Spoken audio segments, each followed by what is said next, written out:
Au volant de son autobus urbain, en presque un demi-siècle maintenant, le vétéran chauffeur aura parcouru l'équivalent de 32 fois le tour de la Terre sans jamais quitter Trois-Rivières.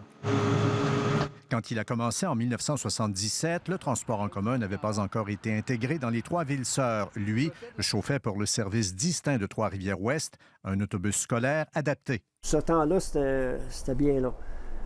Ouais. C'est juste que l'hiver, il faisait froid. Ça chauffait pas tellement quand même.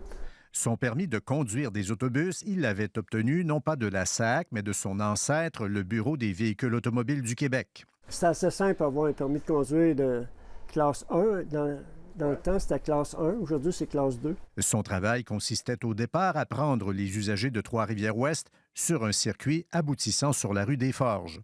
On transférait nos clients au centre-ville avec Trois-Rivières puis Cap-la-Madeleine. Les véhicules n'étaient pas comme aujourd'hui équipés de systèmes de communication. En cas de panne, ça compliquait les choses. Fait qu'on avait toujours du change dans les poches. Parce que quand on était installé, il fallait se trouver un téléphone pour appeler ou cogner à une porte. C'est une dimension importante du travail. Bernard Corriveau aura toujours aimé le contact avec le public. Souvent, le matin, on avait toujours les mêmes clients presque. Puis le matin, la première personne qu'ils rencontrent, c'est le chauffeur. Fait qu'ils ont des choses à compter. Fait que moi, je les écoutais puis on parlait. Un de ses collègues actuels de la STTR raconte qu'à l'âge de 12 ans, lorsqu'il prenait l'autobus pour aller au Cadet à Trois-Rivières-Ouest, c'est ce même M. Corriveau qui tenait le volant. C'est lui.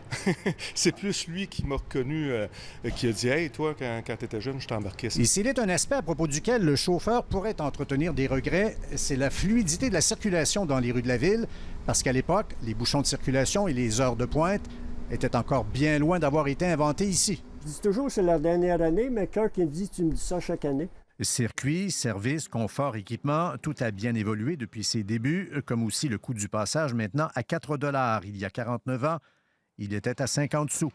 Ici Louis Cloutier, Radio-Canada, Trois-Rivières.